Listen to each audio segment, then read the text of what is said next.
ஓம் சாந்தி. 1/10/2025. இனிமையான குழந்தைகளே, தினமும் இரவு தங்களுடைய கணக்கை பாருங்கள். டைரி வைத்தீர்கள் என்றால் நஷ்டம் ஏற்பட்டுவிடக்கூடாது என்ற பயம் இருக்கும். கேள்வி: கல்பத்தின் ஆரம்பத்தில் வரக்கூடிய பாக்யசாலி குழந்தைகளுக்கு பாபாவினுடைய எந்த ஒரு விஷயம் உடனே தூண்டுதலை ஏற்படுத்தும்? பதில்: பாபா தினம் தினம் நினைவிற்கான யுக்திகள் என்ன சொல்கிறாரோ அது பாக்யசாலி குழந்தைகளுக்கு தான் டச் ஆகி கொண்டே இருக்கும். அதை அவர்கள் நடைமுறையில் கொண்டு வருவார்கள். பாபா கூறுகிறார், குழந்தைகளே, சிறிது நேரம் தனிமையில் தோட்டத்தில் சென்று அமருங்கள். பாபாவோடு இனிமையிலும் இனிமையான விஷயங்களை பேசுங்கள். சார்ட் வைத்தீர்கள் என்றால் முன்னேற்றம் ஏற்பட்டு கொண்டே இருக்கும். ஓம் சாந்தி. இராணுவத்தில் முதலில் எச்சரிக்கப்படுகிறது, அட்டென்ஷன். தங்களை ஆத்மா என்று நிச்சயம் செய்து தந்தையை நினைவு செய்தீர்களா என்று பாபாவும் குழந்தைகளை கேட்கிறார். இந்த ஞானத்தை பாபா இந்த சமயத்தில் தான் கொடுக்க முடியும் என்று குழந்தைகளுக்கு புரிய வைக்கப்படுகிறது. பாபா தான் படிப்பிக்கின்றார். பகவானுடைய மகா வாக்கியம் அல்லவா? முக்கியமான விஷயம் பகவான் யார் என்பதாகும். படிப்பிப்பது யார்? இந்த விஷயம் முதலில் புரிந்து கொள்ள மற்றும் நிச்சயம் செய்ய வேண்டி இருக்கிறது. பிறகு அதீந்திரிய சுகத்திலும் இருக்க வேண்டும். நமக்கு எல்லையற்ற தந்தை கிடைத்திருக்கிறார் என்ற மகிழ்ச்சி ஆத்மாவிற்கு அதிகமாக இருக்க வேண்டும். பாபா கல்பத்தில் ஒரே ஒரு முறைதான் ஆஸ்தி கொடுப்பதற்காக வந்து சந்திக்கிறார். எந்த ஆஸ்தி? 5000 ஆண்டுகளுக்கு முன்பு போல உலக ராஜ்யத்தின் ஆஸ்தியை கொடுக்கிறார். பாபா வந்திருக்கிறார் என்ற உறுதியான நம்பிக்கை இருக்கிறது. மீண்டும் சகஜ ராஜயோகத்தை கற்றுக் கொடுக்கிறார். கற்றுக் கொடுக்க வேண்டி இருக்கிறது. சாதாரணமாக குழந்தைகளுக்கு எதையும் கற்றுக் கொடுக்கப்படுவது இல்லை. தானாகவே வாயிலிருந்து தாய் தந்தை என்ற வார்த்தை வருகிறது. ஏனென்றால் வார்த்தைகளை கேட்கிறார்கள் அல்லவா? இவர் ஆன்மீக தந்தையாவார். ஆத்மாவிற்கு உள்ளார்ந்த மறைமுகமான போதை இருக்கிறது. ஆத்மாதான் படிக்க வேண்டும். பரமபிதா பரமாத்மா ஞானக்கடல் ஆவார். அவர் ஒன்றும் படித்தது இல்லை. அவரிடத்தில் ஞானம் இருக்கவே இருக்கிறது. எதனுடைய ஞானம் இருக்கிறது? இதையும் உங்களுடைய ஆத்மா புரிந்திருக்கிறது. பாபாவினிடத்தில் முழு உலகத்தின் முதல் இடை கடைசியின் ஞானம் இருக்கிறது. ஒரு தர்மத்தின் ஸ்தாபனை மற்றும் அநேக தர்மங்களின் விநாசம் எப்படி ஆகிறது போன்ற அனைத்தையும் தெரிந்திருக்கிறார். ஆகையால் அவரை அனைத்தும் அறிந்தவர் என்று சொல்லி விடுகிறார்கள். அனைத்தையும் தெரிந்தவர் என்பதன் பொருள் என்ன? இதை யாரும் தெரிந்திருக்கவில்லை. இப்பொழுது குழந்தைகளாகிய உங்களுக்கு பாபா புரிய வைத்திருக்கிறார். மனிதர்களாக இருந்து கொண்டு படைப்பின் முதல் இடை கடைசியின் கால அளவு திரும்பவும் நடப்பது போன்றவற்றை தெரிந்து கொள்ளவில்லை என்றால் என்னவென்று சொல்வது என்ற ஸ்லோகனை அவசியம் எழுதுங்கள். இந்த திரும்பவும் நடக்கும் என்ற வார்த்தை மிகவும் அவசியமானது. திருத்தங்கள் நடந்து கொண்டே இருக்கிறது அல்லவா? கீதையின் பகவான் யார்?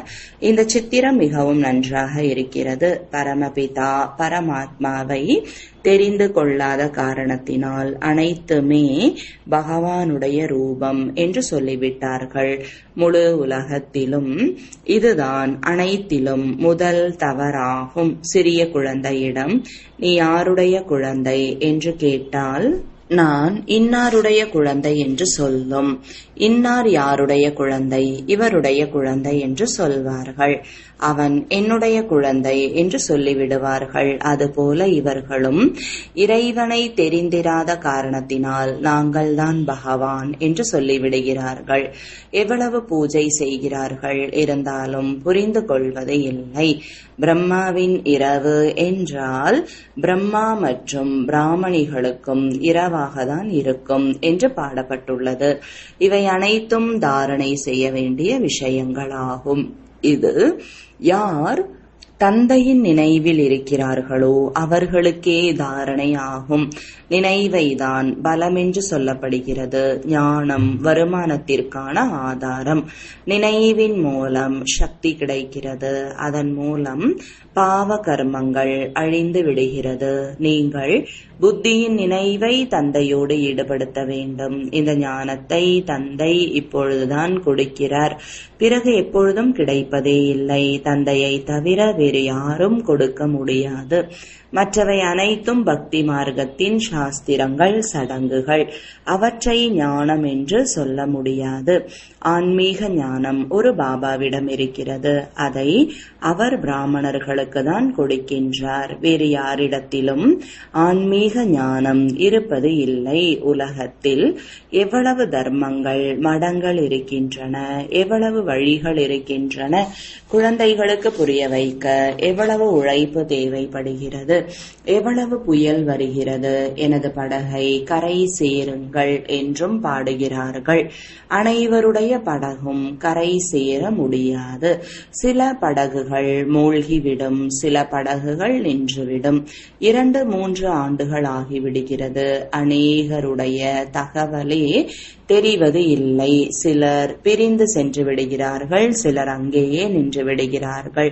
இதில் அதிகமான முயற்சி இருக்கிறது. செயற்கையான யோக முறை எவ்வளவு வந்திருக்கிறது. எத்தனை யோகா ஆசிரமங்கள் இருக்கின்றன. எதுவும் ஆன்மீக யோகா ஆசிரமமாக இருக்க முடியாது. பாபாதான் வந்து ஆத்மாக்களுக்கு ஆன்மீக யோகத்தை கற்றுக் கொடுக்கிறார். இது மிகவும் சகஜமான யோகம் என்று பாபா கூறுகிறார். இதை போல சகஜமானது எதுவும் இல்லை. ஆத்மாதான் ஷரீரத்தில் வந்து நடிப்பை நடிக்கிறது. அதிகபட்சம் 84 பிறவிகள். மற்றபடி குறைந்து கொண்டே செல்லும். இந்த விஷயங்கள் கூட குழந்தைகளாகிய உங்களில் சிலருடைய புத்தியில் தான் இருக்கிறது. புத்தியில் மிகவும் கஷ்டப்பட்டுதான் தாரணையாகிறது. எங்கே சென்றாலும் முதலில் தந்தையின் அறிமுகத்தை கொடுங்கள் என்று பாபா முதல் விஷயமாக புரிய வைக்கிறார். பாபாவின் அறிமுகத்தை எப்படி கொடுப்பது என்று யுக்திகள் உருவாக்கப்படுகிறது. அது எப்போது நிச்சயமாகிறதோ அப்போது பாபா சத்தியமானவர் என்பதை புரிந்து கொள்வார்கள். பாபா கண்டிப்பாக சத்தியமான விஷயங்களை தான் சொல்வார். இதில் சந்தேகத்தை எழுப்பக்கூடாது. நினைவில்தான் உழைப்பாகும். இதில் மாயை தடையை ஏற்படுத்துகிறது. அடிக்கடி நினைவை மறக்கச் செய்து விடுகிறது. ஆகையால் பாபா கூறுகிறார், சார்ட் எழுதுங்கள். எனவே பாபாவும் யார் எவ்வளவு நினைவு செய்கிறார்கள் என்று பார்க்க முடியும். 25% கூட சார்ட் வைப்பது இல்லை. நாங்கள் முழு நாளும் நினைவில் இருக்கிறோம் என்று சிலர் கூறுகிறார்கள். இது மிகவும் கடினம். முழு இரவும் பகலும் இல்லறத்தில் இருக்கும் பெண்கள், பந்தனத்தில் இருப்பவர்கள், அடி வாங்குபவர்கள். வேண்டுமானால் சிவபாபா இந்த சம்பந்தப்பட்டவர்களிடமிருந்து எப்பொழுது விடுபடுவோம் என்று நினைவில் இருக்கலாம். ஒருவேளை யாராவது அதிகம் நினைவில் இருக்கிறார்கள் என்றால் சார்ட் அனுப்பி வைக்கட்டும். தினமும் இரவு தங்களுடைய கணக்கை பாருங்கள், தின குறிப்பு வையுங்கள் என்று கட்டளை கிடைக்கிறது. டைரி வைப்பதினால் நமக்கு நஷ்டம் ஏற்பட்டு விடக்கூடாது என்ற பயம் இருக்கும். பாபா பார்த்தார் என்றால் என்ன சொல்வார்? இவ்வளவு அன்பான பாபாவை இவ்வளவு நேரம்தான் நினைவு செய்கிறீர்களா? லௌகீக தந்தையை, மனைவியை நீங்கள் நினைவு செய்கிறீர்கள். என்னை இவ்வளவு நேரம்தான் நினைவு செய்கிறீர்களா? சார்ட் எழுதினீர்கள் என்றால் தானாகவே வெட்கம் வரும். இந்த நிலையில் நான் பதவியை அடைய இயலாது. ஆகையால் தான் பாபா சார்ட்டின் மீது அழுத்தம் கொடுக்கிறார். பாபா மற்றும் 84 பிறவிகளின் சக்கரத்தை நினைவு செய்தீர்கள் என்றால் சக்கரவர்த்தி ராஜாவாக ஆகிவிடுவீர்கள்.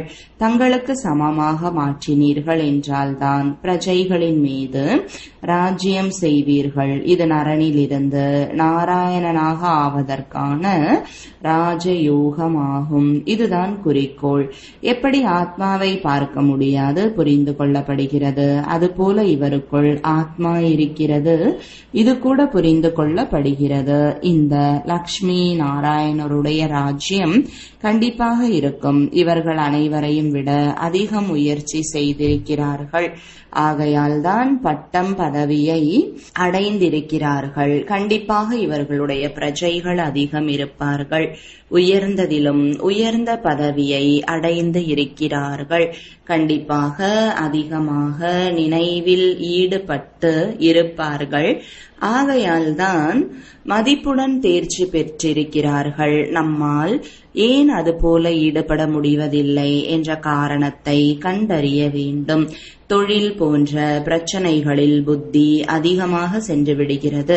அதிலிருந்து நேரத்தை ஒதுக்கி இந்த பக்கம் அதிக கவனம் கொடுக்க வேண்டும்.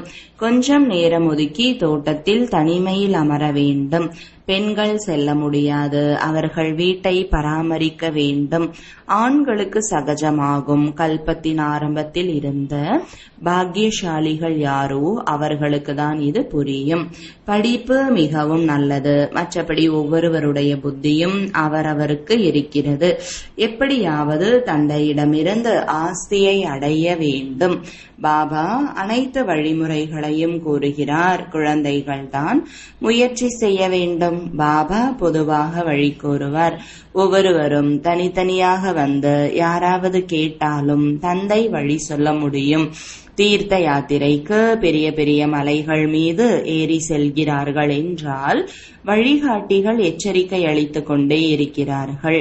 மிகவும் கஷ்டப்பட்டு செல்கிறார்கள். குழந்தைகளாகி உங்களுக்கு பாபா மிகவும் சகஜமான யுக்திகளை கூறுகிறார். தந்தையை நினைவு செய்ய வேண்டும். ஷரீர உணர்வை நீக்க வேண்டும். என்னை நினைவு செய்யுங்கள் என்று பாபா கூறுகிறார். பாபா வந்து ஞானத்தை கொடுத்துவிட்டு சென்று விடுகிறார். ஆத்மாவை போல வேகமான ராக்கெட் வேறு எதுவும் இருக்க முடியாது. விஞ்ஞானிகள் சந்திரன் போன்றவற்றிற்கு செல்வதில் எவ்வளவு நேரத்தை வீணாக்குகிறார்கள். இதுவும் நாடகத்தில் பதிவாகி இருக்கிறது. இந்த அறிவியல் கலை கூட விநாசத்தில் உதவி செய்கிறது. அது அறிவியல். உங்களுடையது அமைதி. தங்களை ஆத்மா என்று புரிந்து தந்தையை நினைவு செய்ய வேண்டும். இதுதான் ஆழ்ந்த அமைதி. நான் ஆத்மா. ஷரீரத்திலிருந்து தனிப்பட்டவன். இந்த ஷரீரம் பழைய செருப்பு. பாம்பு ஆமையின் உதாரணம் கூட உங்களுக்கு தான். நீங்கள் தான் குளவியை போல பூம் பூம் என்று செய்து மனிதனிலிருந்து தேவதைகளாக மாற்றுகின்றீர்கள். விஷக்கடலிலிருந்து பார்க்கடலுக்கு அழைத்து செல்வது உங்களுடைய வேலையாகும். துறவிகள் இந்த யஜ்யம் தவம் போன்ற எதையும் செய்ய வேண்டியது இல்லை. பக்தி மற்றும் ஞானம் குடும்பத்தில் உள்ளவர்களுக்கே ஆகும். அவர்கள் சத்யுகத்திற்கு வர வேண்டியதே இல்லை. அவர்கள் இந்த விஷயங்களை பற்றி என்ன தெரிந்திருக்கிறார்கள்? இந்த மார்க்கத்தை சார்ந்தவர்களுடைய விஷயங்களும் நாடகத்தில் பதிவாகி இருக்கிறது. யார் முழுமையாக 84 பிறவிகளை எடுத்திருக்கிறார்களோ அவர்கள்தான் நாடகப்படி வந்து கொண்டே இருப்பார்கள். இதிலும் கூட வரிசை கிரமமாக வந்து கொண்டே இருப்பார்கள். மாயை மிகவும் பலம் வாய்ந்தது. கண்கள் மிகவும் குற்றமுடையதாக இருக்கிறது. ஞானத்தின் 3வது கண் கிடைப்பதன் மூலம் பண்பட்டதாக ஆகிறது. பிறகு அரை கல்பம் ஒரு பொழுதும் குற்றமுடையதாக ஆகாது. இந்த கண்கள் மிகவும் ஏமாற்றக்கூடியது. நீங்கள் எந்த அளவிற்கு பாபாவை நினைவு செய்வீர்களோ அந்த அளவிற்கு கர்ம இந்திரியங்கள் குளிர்ச்சி அடைந்துவிடும். பிறகு 21 பிறவிகள் சஞ்சலப்படாது. அங்கே கர்ம இந்திரியங்கள் சஞ்சலமடைவதில்லை. அனைத்து கர்ம இந்திரியங்களும் அமைதியாக சதோகுணமுடையதாக இருக்கிறது. தேக அபிமானத்திற்கு பிறகுதான் அனைத்து அசுரத்தன்மைகளும் வருகின்றன. பாபா உங்களை ஆத்ம உணர்வுடையவராக ஆக்குகிறார். அரை கல்பத்திற்கு உங்களுக்கு சொர்க்கம் கிடைத்து விடுகிறது. யார் எந்த அளவிற்கு முயற்சி செய்கிறார்களோ அந்த அளவிற்கு உயர்ந்த பதவியை அடைவார்கள். ஆத்ம உணர்வுடையவராக ஆவதற்கு உழைக்க வேண்டும். பிறகு கர்ம இந்திரியங்கள் ஏமாற்றாது. கடைசி வரை யுத்தம் நடந்து கொண்டே இருக்கும். கர்மாதீத் நிலையை எப்பொழுது அடைவீர்களோ அப்பொழுது அந்த சண்டை ஆரம்பமாகிவிடும். நாளுக்கு நாள் குரல் ஓங்கி ஒலித்து கொண்டே இருக்கும். மரணத்திற்கு பயப்படுவார்கள். இந்த ஞானம் அனைவருக்கும் என்று பாபா கூறுகிறார். தந்தையின் அறிமுகத்தை மட்டும் கொடுக்க வேண்டும், அவ்வளவுதான். நாம் ஆத்மாக்கள், சகோதர சகோதரர்கள் அனைவரும் ஒரு பாபாவை நினைவு செய்கிறார்கள். இறை தந்தை என்று சொல்கிறார்கள். சில பேர் இயற்கையை ஏற்றுக்கொள்பவர்களாக இருக்கிறார்கள். ஆனால் இறைவன் இருக்கிறார் அல்லவா, அவரை முக்தி ஜீவன் முக்திக்காக நினைவு செய்கிறார்கள். மோட்சம் என்பது இல்லவே இல்லை. உலகத்தின் வரலாறு, புவியியல் திரும்பவும் நடக்க வேண்டும். சத்தியுகம் இருந்த பொழுது ஒரு பாரதம்தான் இருந்தது என்று புத்தி கூறுகிறது. மனிதர்கள் எதையும் தெரிந்திருக்கவில்லை. இந்த லக்ஷ்மி நாராயணனுடைய ராஜ்யம் இருந்தது அல்லவா. லட்சக்கணக்கான ஆண்டுகளின் விஷயமாக இருக்க முடியாது. லட்சக்கணக்கான ஆண்டுகளாக இருந்தால் எவ்வளவு அதிகமான மக்கள் தொகை இருக்க வேண்டும். பாபா கூறுகிறார், இப்பொழுது கலியுகம் முடிந்து சத்தியுகம் உருவாகி கொண்டிருக்கிறது. அவர்கள் கலியுகம் இன்னும் குழந்தை என்று நினைத்து கொண்டிருக்கிறார்கள். இத்தனை 1000 ஆண்டுகள் ஆயுள் என்று நினைக்கிறார்கள். இந்த கல்பம் 5000 ஆண்டுகள்தான் என்பதை குழந்தைகளாகிய நீங்கள் தெரிந்துள்ளீர்கள். பாரதத்தில்தான் இந்த ஸ்தாபனை நடந்து கொண்டிருக்கிறது. பாரதம்தான் இப்பொழுது சொர்க்கமாகிக் கொண்டு இருக்கிறது. நாம் இப்பொழுது ஸ்ரீமத் படி இந்த ராஜ்யத்தை உருவாக்கி கொண்டு இருக்கிறோம். என்னை மட்டும் நினைவு செய்யுங்கள் என்று பாபா கூறுகிறார். முதல் வார்த்தையே இவை இரண்டும் தான் ஆகும். எதுவரை பாபாவின் மீது நம்பிக்கை வரவில்லையோ அதுவரை கேள்வி கேட்டுக்கொண்டே இருப்பார்கள். பிறகு எந்த விஷயத்திற்காகவாவது பதில் கிடைக்கவில்லை என்றால் இவர்களுக்கு எதுவும் தெரியவில்லை, ஆனால் எங்களுக்கு பகவான் படிப்பிக்கிறார் என்று சொல்கிறார்கள் என நினைப்பார்கள். ஆகையால் முதலில் ஒரு விஷயத்தோடு நில்லுங்கள். முதலில் பாபாவின் மீது நம்பிக்கையை ஏற்படுத்துங்கள். உண்மையில் அனைத்து ஆத்மாக்களுக்கும் தந்தை ஒருவரே, அவர்தான் படைப்பவர். எனவே கண்டிப்பாக சங்கம யுகத்தில் தான் வருவார். பாபா கூறுகிறார், நான் யுகம் யுகமாக அல்ல, கல்பத்தின் சங்கம யுகத்தில் தான் வருகிறேன். நான் புதிய உலகை படைப்பவனாக இருக்கிறேன் எனும் பொழுது நான் இடையில் எப்படி வருவேன்? நான் பழைய மற்றும் புதிய உலகத்திற்கு இடையே வருகிறேன். இதனை புருஷோத்தம சங்கம யுகம் என்று சொல்லப்படுகிறது. நீங்களும் இங்கேதான் புருஷோத்தமர்களாக ஆகிறீர்கள். லக்ஷ்மி நாராயணர் தான் அனைவரிலும் புருஷோத்தமர். குறிக்கோள் எவ்வளவு சகஜமானதாக இருக்கிறது. சொர்க்கம் ஸ்தாபனையாகிக் கொண்டிருக்கிறது என்று அனைவருக்கும் சொல்லுங்கள். புருஷோத்தம என்ற வார்த்தையை கண்டிப்பாக போடுங்கள் என்று பாபா கூறியுள்ளார். ஏனென்றால் இங்கே நீங்கள் கீழான நிலையிலிருந்து புருஷோத்தமர்களாக ஆகின்றீர்கள். இப்படிப்பட்ட முக்கியமான விஷயங்களை மறக்க கூடாது. மேலும் வருடங்களின் தேதியையும் கண்டிப்பாக எழுத வேண்டும். இங்கே உங்களுடைய ராஜ்யம் முதலிலேயே ஆரம்பமாகி விடுகிறது. மற்றவர்களுடைய ராஜ்யம் முதலில் இருப்பது இல்லை. அவர்களுடையது தர்மஸ்தாபகர்கள் வந்தால்தான் அவர்களுக்கு பின்னால் அவர்களுடைய தர்மம் வளரும். கோடிக்கணக்கானவர்கள் ஆன பிறகுதான் ராஜ்யம் நடக்கும். உங்களுடையது ஆரம்பத்திலேயே சத்தியுகத்தில் ராஜ்யம் இருக்கும். சத்தியுகத்தில் இத்தனை ராஜ்யம் எங்கிருந்து வந்தது என்பது யாருடைய புத்தியிலும் வருவது இல்லை. கலியுக கடைசியில் இவ்வளவு அதிகமான தர்மங்கள் இருக்கின்றன. பிறகு சத்தியுகத்தில் ஒரு தர்மம் ஒரு ராஜ்யம் எப்படியானது? எவ்வளவு வைர வைடூரியங்களால் ஆன மாளிகைகள் இருக்கின்றன. பாரதம் சொர்க்கம் என்று சொல்லும் அளவிற்கு இருந்தது. 5000 ஆண்டுகளின் விஷயம். லட்சக்கணக்கான ஆண்டுகளின் கணக்கு எங்கிருந்து வந்தது? மனிதர்கள் எவ்வளவு குழம்பியுள்ளார்கள். அவர்களுக்கு யார் புரிய வைப்பது? நாம் அசுர ராஜ்யத்தில் இருக்கின்றோம் என்பதை அவர்கள் புரிந்து கொள்கிறார்களா என்ன? தேவதைகளுடைய புகழ் அனைத்து குணங்களும் நிறைந்தவர்கள். தேவதைகளிடத்தில் 5 விகாரங்கள் இல்லை என்றால் ஆத்ம அபிமானியாக உள்ளார்கள். தந்தை கூறுகிறார், முக்கியமான விஷயம் நினைவினுடையது. 84 பிறவிகளை எடுத்து எடுத்து நீங்கள் தூய்மையற்றவர்களாக ஆகிவிட்டீர்கள்.